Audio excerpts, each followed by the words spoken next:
Hi, this is William Ramsey. Welcome to William Ramsey Investigates. On today's show, I'm going to talk about an artist, and the title of this talk that is about this artist is Artist Mark Lombardi, Evidentiary Realism and a Conspiracy So Immense. And it's about an artist who passed away March 22nd, 2000. He was born on March 23rd, 1951. And he was an American neo-conceptual artist who specialized in drawings that document alleged financial and political frauds by power brokers and the uses and abuses of power. I would say that you can take the alleged out of this bio that I'm reading into the record. He was born in Manlius, New York, just outside of Syracuse, and he majored in art history at Syracuse University and graduated with a BA in 1974. He worked as a chief researcher while an undergrad for a 1973 art exhibit about the Teapot Dome scandal, also that led to Watergate. So he was involved in kind of art as an art history major in his undergrad career. He moved to the Contemporary Arts Museum in Houston, Texas, and worked there for 2 years until 1976. So he was always kind of a researcher and librarian. And he started a regional artist archive, wrote 2 books, one on drug wars, the other on panoramas, artistic panoramas. He was also an abstract painter. And in 1996, he moved to Williamsburg, Brooklyn, where he started this kind of new career where he started writing about his art. He made these panoramic, sometimes large, some small, but all these interconnecting dots of really what was happening kind of in the world of finance and government connections and political frauds. And there were so many at that time in the 90s, 80s. Covered many of the topics that actually are on my show, such as Nugan Hand Bank. I talked about the Roberto Calvi death yesterday with Chris from Wolf Clan Media. So many of the things that I've gone over and some of the things that I'm interested in, Mark Lombardi was way ahead of the curve and pre-internet as well. So he was using his approach to make these connections in the kind of corporate maze. And you'll see these pictures. I'll go into a lot of these pictures in this presentation. But I'm going to play a 10-minute video that comes from a documentary that was made about him. Title of that is Mark Lombardi, Art and Conspiracy. And you can see the title on this. If you're looking on YouTube, you can see the title. But I think it's very interesting. There's a lot of information, people about who knew him, and some first-person statements about his art. And you can kind of see how he created his art in this 10 minutes presentation of like an hour and 15-minute documentary.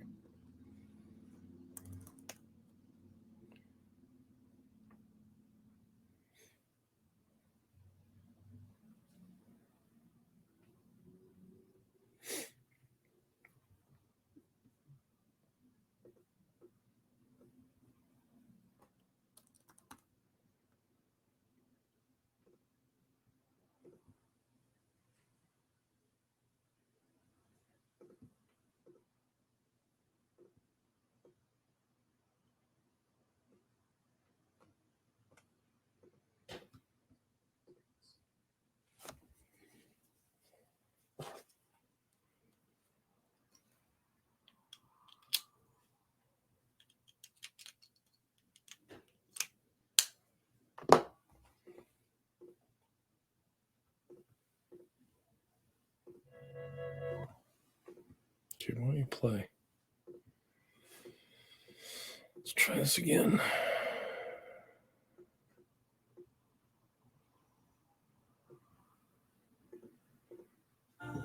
The late artist Mark Lombardi was a... All right, sorry about that. I want to tell a detailed story. A story perhaps that had some dark passages to it.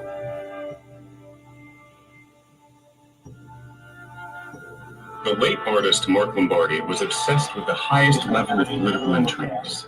He created elegant drawings that can be best described as a conspiracist's dream. Graphic charts of complete international pathways of money and influence. But somehow, Mark Lombardi's work raises more questions than it can possibly answer.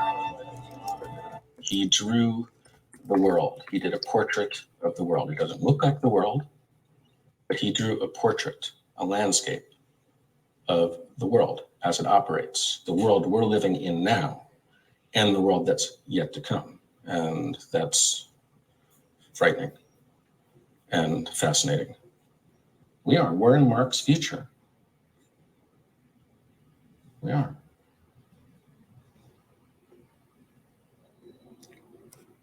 And his future is fucked up.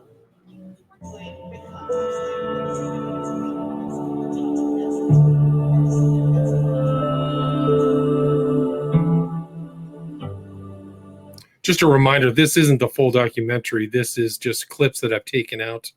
And I will put in the show notes links to the full documentary. You can find it on YouTube. And also show notes to some of the other topics and his art that I will show later on and kind of discuss. In a lot of Mark's drawings at the time, we're looking at them, he was drawing them. We understand. And this is kind of his masterpiece. This is his BCCI. They'll later call it his Guernica, like Picasso's Guernica. And you can see the kind of size that he was able to work in. Not all of his art was this big. But BCCI was huge. So. He knew a lot of information, but then it wasn't until the events of like September 11th or even like the financial crisis that you start seeing how his work actually, it wasn't that it was predicting these events, it's that the information was there. And I mean, Mark never talked about people hijacking airplanes and crashing into buildings or anything like that, but he knew about the activities of how these things would be financed. Who were the people financing? Who were the people receiving the money? Who were the, he really had a vast knowledge of the networks that would create a scenario like this.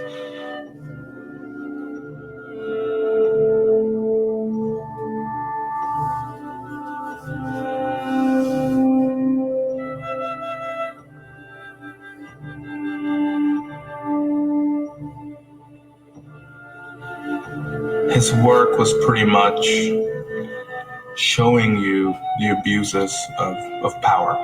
And some of the same people that you see on the news making trouble in different parts of the world, they're all in the works. It didn't necessarily mean I'm an artist, although that's what he was. That was the card that he held out, and you'll see that later. And he would hand out the card with his name, Mark Lombardi, that said, "Death-defying works of art and conspiracy," which is what the title of this documentary is.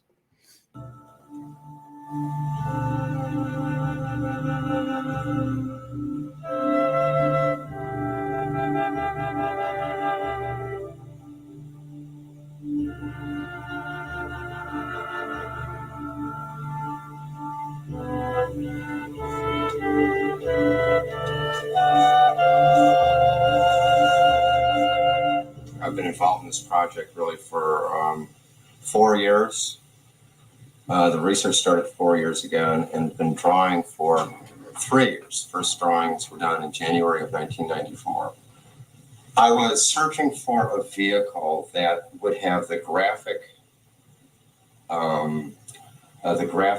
impact of a painting, but could convey a story, narrative information.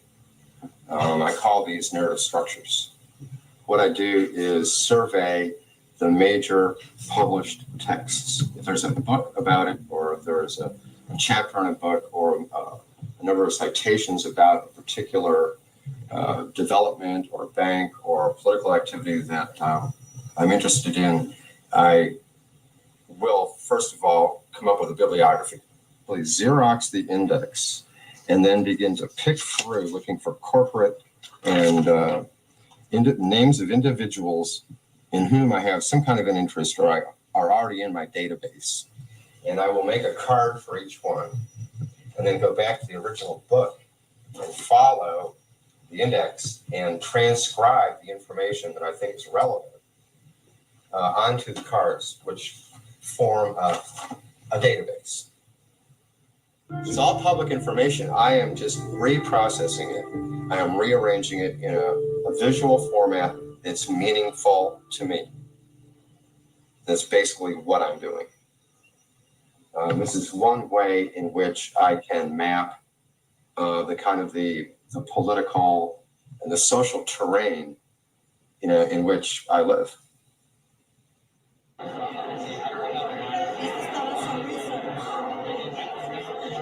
You can kind of see from here in this picture that this is how people view his art. They get up close and read all the connections between people. And sometimes there'll be a horizontal line that indicates the year. So it'll be 88, 89, 90, and then names that jut off of that year. And you'll see that in some of the artwork I'll show later.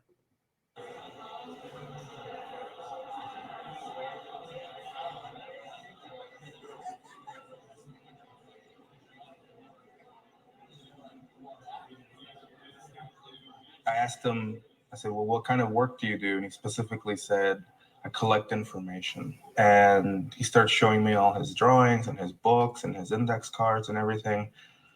And he just didn't stop talking until like 3 a.m. Smoking cigarettes and talking and talking.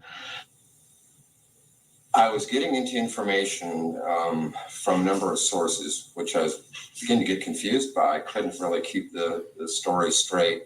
I was losing track of various connections that I thought were vital to the story.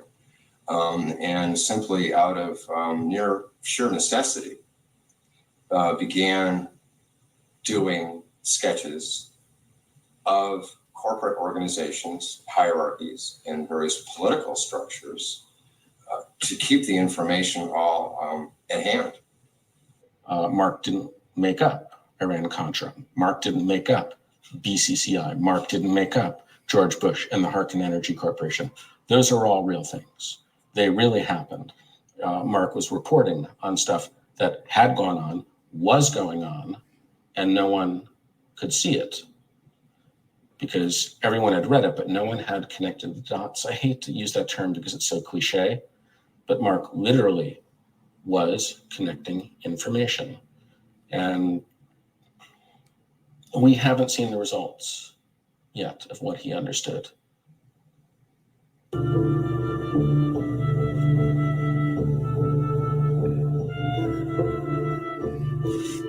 And he would go through like 2 or 3 or 4 or 5 iterations. So there's like the first rough draft, and then he'd make another one, add information, then make another version of whatever subject he was covering. And we'll go through how many works he has. I guess the way that I work is I work up through versions. Like I call the little sketches first versions. This would be technically a second version. This would be the third version. And then the next larger one will be the fourth version. And every time I do that, I'm also adding information. New things come up. In some cases, these people are still on trial, still being adjudicated. Things are still happening. So I want to keep it up to date.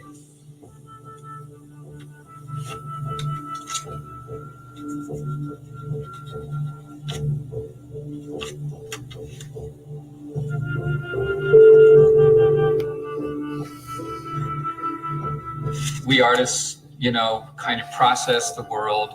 The core of what I do is research and sketching. Until I've done that, I do not have anything viable to say. And so that is really where I get a buzz. That is where my energy is renewed every day, because I am able to deal with issues and information that I think have an impact on my life. And this is my way of coping with it. And this is his sister. Do you know if your girls have any of these? No, I don't think I've ever seen them. You've never seen them? No. Death-defying acts of art and conspiracy. He would just giggle talking about these and hand them out. And actually,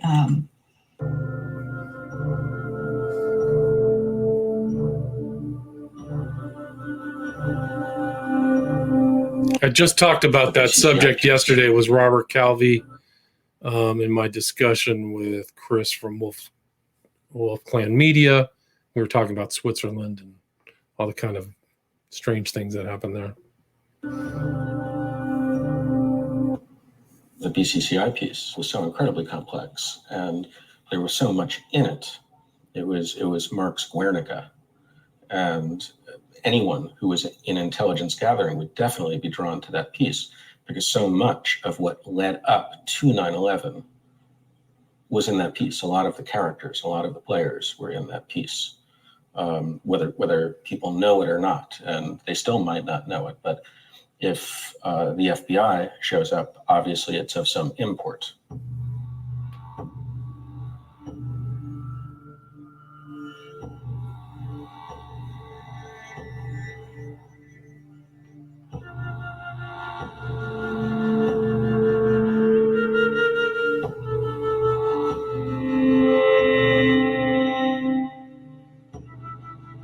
And you can see the size of the BCCI piece right here. So this is Mark at the show at PS1.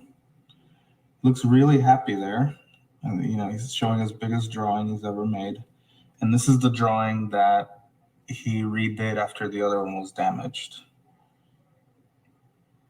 And he was just so happy that there were so many people there and everyone was congratulating him. Mark passed away literally probably days after this photograph. The world that we live in now, where everyone is watching. I don't think he could have lived in this world. I mean, I think there's a lot of people who find it hard to live in this world who weren't as aware as Mark was. So that was part of it. I'll put the link into the full show in the show notes. But yeah, he was way ahead of his time, pre-internet, like I said. And we're going to just go through some of his art. I mean, let's see. Like, you can go through, there's a lot of stuff that I'll read out of this. This is from The Nation, published 2016, about the Panama Papers. But it really talks about Mark Lombardi. In the intro, a couple of paragraphs are, "Oh, were Mark Lombardi alive today? 2 stories broke last week, one by Bloomberg on how a right-wing Colombian hacker who, in league with a Miami-based political consultant, worked to throw elections to conservative politicians throughout Latin America. The second is the year-long investigation by the German newspaper Süddeutsche Zeitung and the International Consortium of Investigative Journalists into the Panama Papers, the leaked 2.6 tera trove of documents from the law firm Mossack Fonseca, revealing the dark web of offshore finance. As an artist, Lombardi is famous for trying to find ways to represent financial scandals and conspiracies.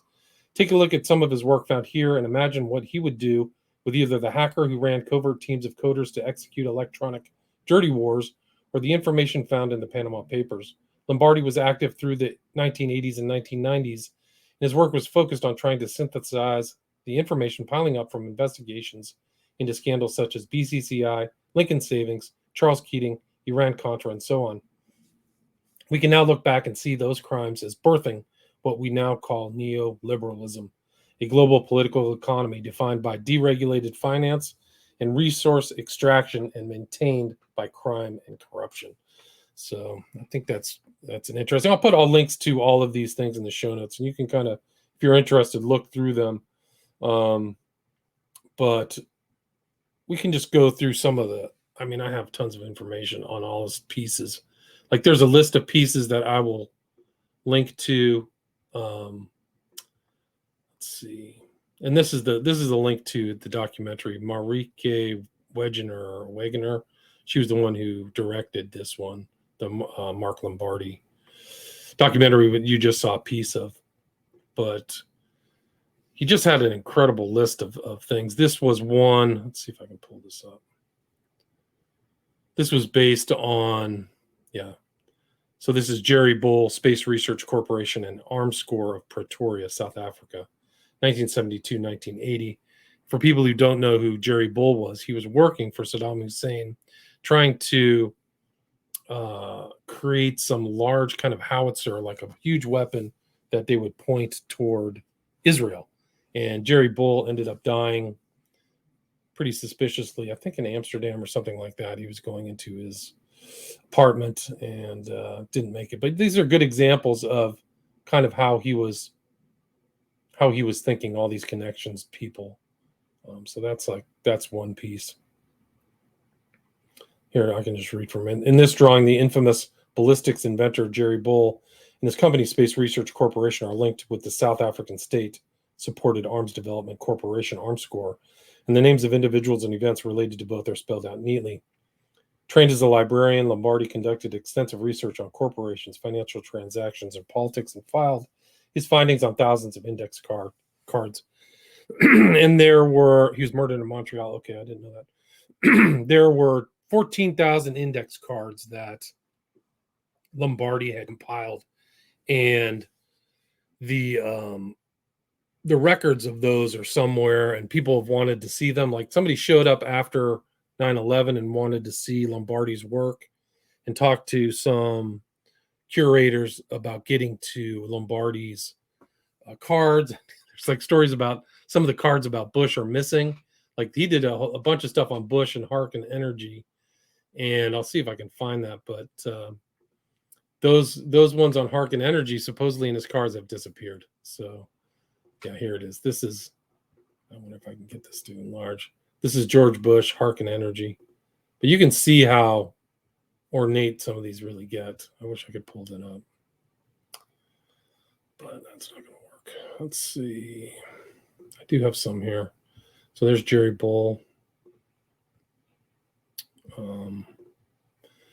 This is Nugan Hand. I've done a whole show on Nugan Hand. The guy that I talked to was Boot. You can listen to my interview with him about how Nugan Hand operated. This was done in 1996, and you can just see all the kind of things going on. This is actually things of his gallery. So in the documentary, he placed his art with Pierogi Gallery, so P-I-E-R-O-G-I, and I'll put the links to their gallery and the stuff in the show notes. And we can go through how much his art is worth right now. It's worth considerable some of them.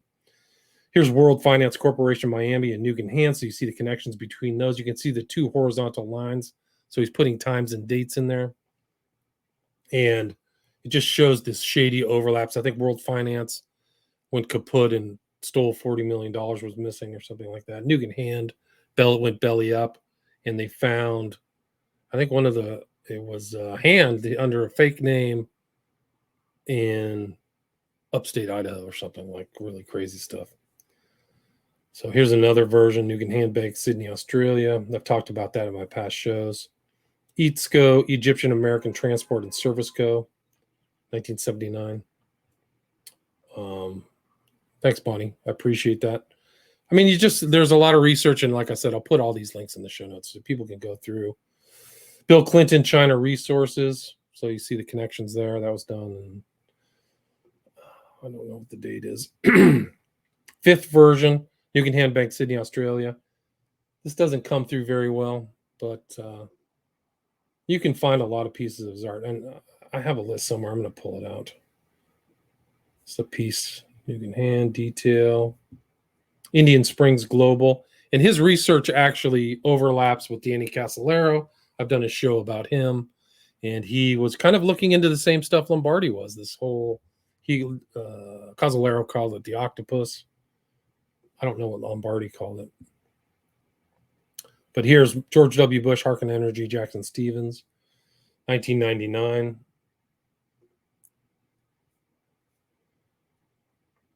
George Franconero, Bank of Bloomfield, State Bank of Chatham, New Jersey. Some of these, I don't even know the stories behind them. Like, I'm familiar with this. So this was kind of his masterwork, was the BCCI one. This is the second edition. So there's other editions of this, which we can go to. Untitled Chicago Outfit. So he was actually looking into old things having to do with Al Capone. So kind of looking at the history of Al Capone, which is interesting. This is Tommy Lucchese. U.S. Corporate Interlocks. Yeah, like, I don't know the importance of some of these. I really don't. First National Bank of Maryland and Associated Traders. First Penn Bank, SRC, and Armscor of South Africa. And there was so much shenanigans, if you remember the savings and loan crisis and things like that. So he's covered this. And this is the fourth version of his BCCI. Jerry Bull again. We've already gone through that. World Finance again. And there's a really interesting site. Like this is I will put it, it's called Lombardi Networks. And you can kind of go through, and the guy, this is what you can see if you're watching on YouTube. You can see the listing of all of his stuff. And some of these links do not work, but the guy, it's Torgerson, there's a guy from Germany who's trying to keep all of Lombardi's works together. So you can kind of go down, and some of these I'm familiar with, some of the Lincoln Silverado scams, and you can look at it in different, you got to think that Lombardi was working pre-internet, so you can look through it in different styles, circular styles, different graphs, images. Let's see if I can pull up. Some of the links don't work on this, but some do. Yeah, so here is Lincoln Silverado. There's a lot of shenanigans there, a lot of names on there. And in that documentary, they talk about how people were interested in buying Lombardi's work in New York or something, and then found out that they or their friends were in the art itself. So they were, displeased, to say the least. Earl Bryan's a known kind of player. Bruce Campbell. Let's see. So, and then you can see once you go through this, you can see the people who are listed in his art, in Lombardi's art. Bruce Campbell, Cayman Islands, a really fascinating story. That's another one. There's just all kinds of underground stuff that some of these stories people haven't heard about. But these guys are like money launderers and friends of important people. But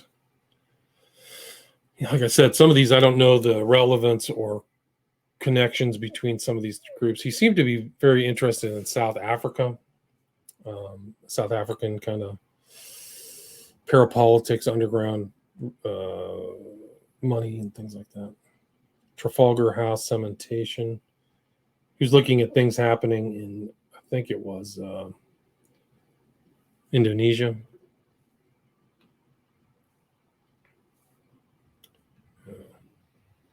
Armscore Malaysia Dam project.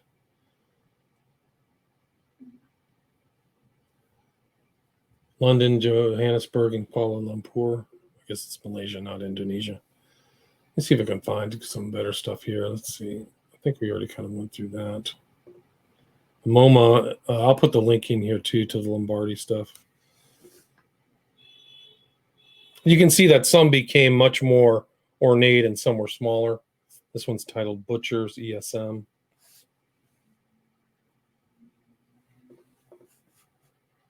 And I'm going to pull up the values of some of these are really, I think the BCCI piece is worth $250,000 or for sale for $250,000. So it's a significant amount of money. This was First United, Paul Castellano. You can see some of these names, B of A. So he was going through all his books and kind of putting it down and reiterating it.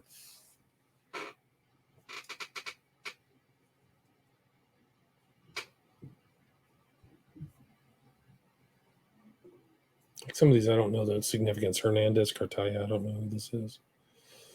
But I think they kind of the works overlap, you can tell, because even on here it says Santos Traficante, WFC, which is in its own piece itself. But let me get over to see the values of some of these works. And unfortunately, they're not really designed for public view. Like, they're not opening up into something that you can scan like a PDF. So they haven't really been upgraded into something really easily viewable, like the MoMA. You can't really open this up and really scan it, in my opinion. Maybe I'm not doing it right, but you really kind of need to get into it. So,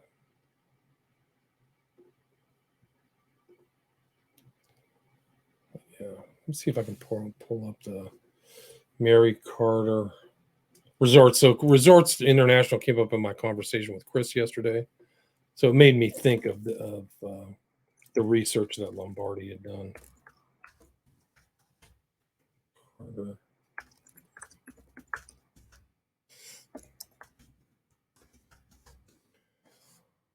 See. Yeah, the guy who's doing it, his name is Robert Tolksdorf. So he's trying to put it together. But let's see. Mary Carter Resort Study involves Donald Trump. You'll see it here, and all kind of. There's a listing it from a website called Evidentiary Realism, which you can. Someone's not steal my information. Great. Let's see. Images. So I think this is the front. So that's the Mary Carter Resort Study, 1994. This is from Evidentiary Realism. The Mary Carter Resort Study is a preliminary sketch of a diagram for mapping connections between organized crime, politicians, and intelligence agencies through the Mary Carter Front Company and casinos in the Bahamas.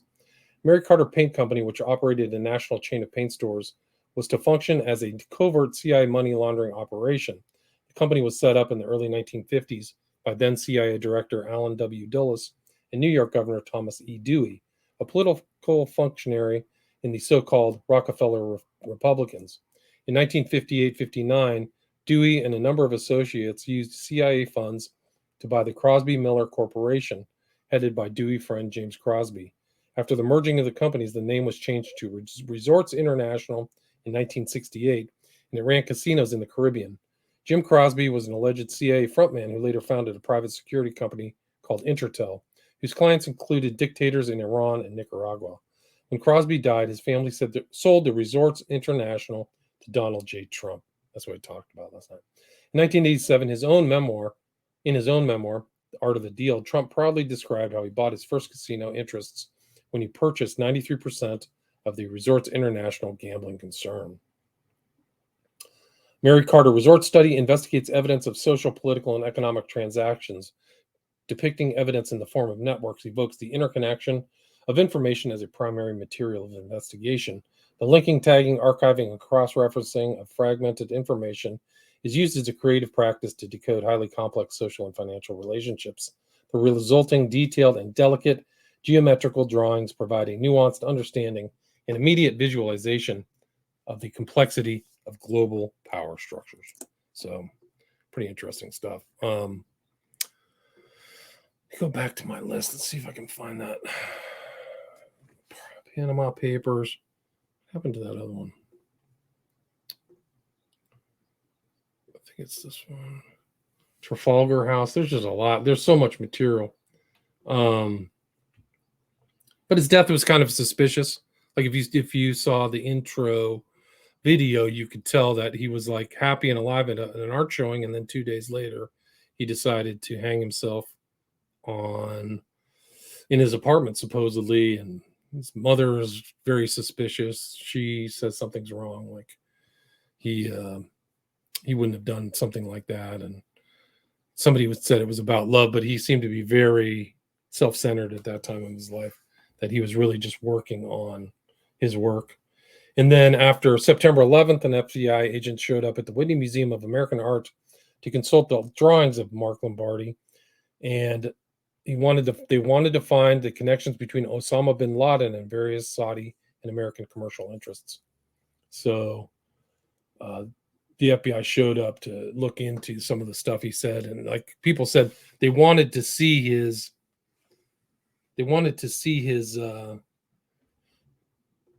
note cards, which people didn't want to give to him. So it was pretty remarkable.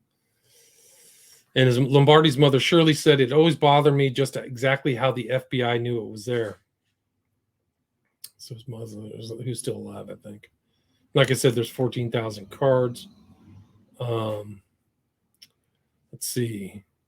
He was also kind of an interest in the JFK assassination. So he read the Warren Commission report when he was young.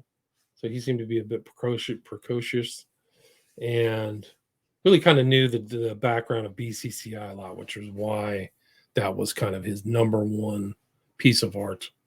But trying to find that other element. Let's see, where's that? If I can get back to the Lombardi networks. That's why I say we can go back and look through all of the other ones.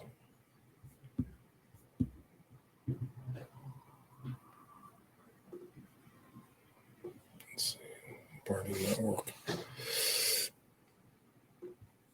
All right, so this guy, Torksdorf, is digitizing all this stuff.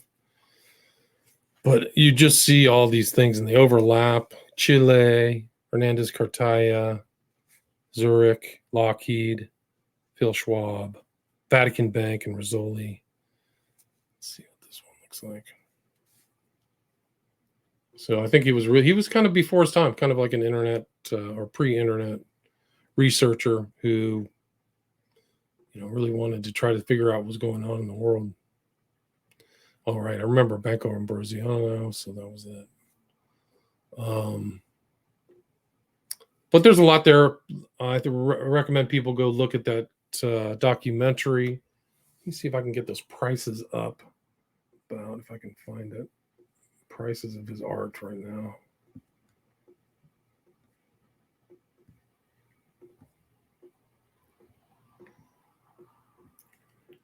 I have my show notes. Anybody have any questions, you can definitely ask right now. What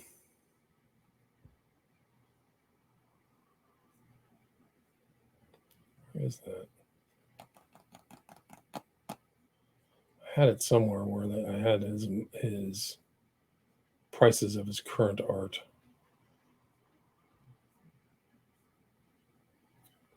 Oh, here it is. Everything is connected. Interesting. The Met had his stuff. That's cool. So this is from a website that I went through to find out how much his art was worth. And you can see it here. Like, see if I can expand this. Nugan Bank Sydney is selling for $150,000 to $200,000. George Bush $150,000. Mary Carter Resort Study $15,000 to $20,000. So those are some of his works for sale on some art piece. Now I'll show some pictures of him. Kind of get an idea of what he looked like. He was like 48 or 49 when he suspiciously died. I think pretty suspicious in my mind. There's Mark Lombardi.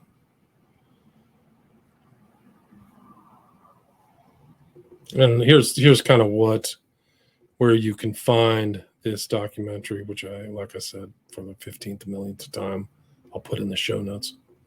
Full title: Lombardi Mark, Death-Defying Acts of Art and Conspiracy, 2011.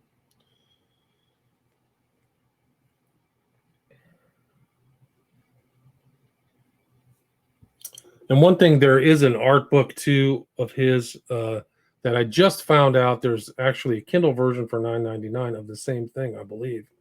But I will put up this art book that's like $150, which is this.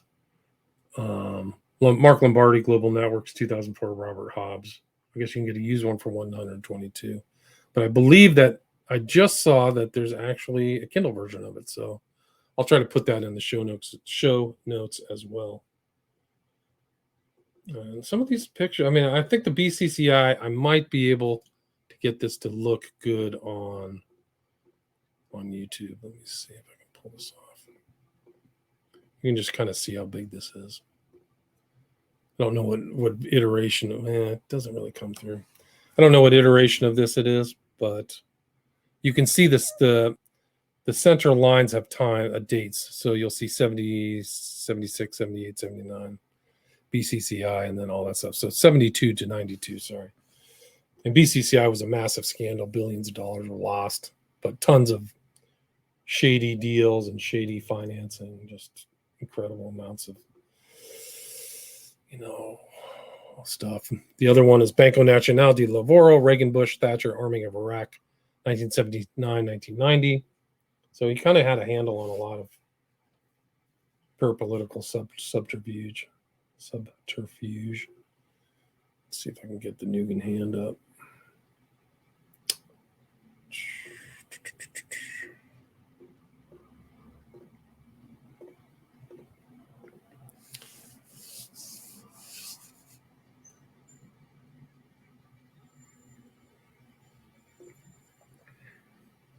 How did he collect his information? Good question. He was reading a lot. So I think that he really started out as a reader. He was an archivist and researcher in libraries. And I think that he realized that something was happening, and he tried to get the grip on it by putting together these works of art that are very, they're unique. I don't know if anybody else was really doing anything like this. Although I do think that now on the internet, people are putting together this style of connections and doing it digitally. And I think that's what Torxdorf was trying to do, is to kind of upgrade these into a digital context. But yeah, he has a ton of work. I mean, here's another. We can just go back and look at this list of all the things that he's done.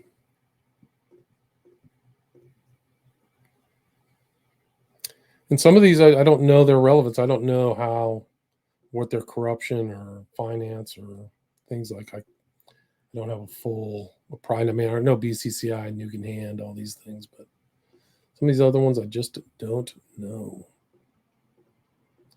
But it does his work overlaps with my kind of research and my stuff that I've done about Nuke Hand, Casolaro, all these other characters. And so there's a list of kind of people. He's like, you have to kind of put him as like an early suspicious death with Casolaro, in my opinion.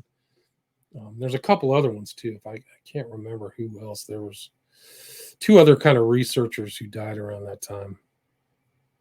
But yeah, I mean, kind of at the 41-minute mark, and I don't really have that much else to go through, but I can put all the stuff in. I mean, just to follow up on your question, Bonnie Bell, I can give you an idea about some of the books that he read, which are Theodore Draper's A Very Thin Line, The Iran-Contra Affairs, Tim Weiner's Blank Check, The Pentagon's Black Budget, Alexander Cockburn's Corruptions of Empire, Gary Hector's Breaking the Bank, The Decline of Bank America, Stephen Heller's Acid Dreams, Joseph Persico's The Lives and Secrets of William J. Casey, From the OSS to the CIA, Peter Truell's False Prophets, The Inside Story of BCCI, the world's most corrupt financial empire, Gerald James's In the Public Interest, a devastating account of the Thatcher government involvement in the covert arms trade, Mark Holbert's Interlock, The Untold Story of American Banks' Oil Interests and Shaw's Money Debts and Astounding Connections Between Them,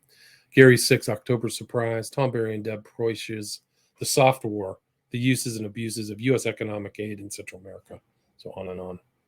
But yeah, thanks, guys. Thanks for dropping in. And I just really wanted to kind of get his name out so people could remember this and look into it themselves. There's a lot of work there, a lot of stuff in Lombardi. Maybe you find something that he's worked on that you'll find of interest. So thanks so much for listening. Take care.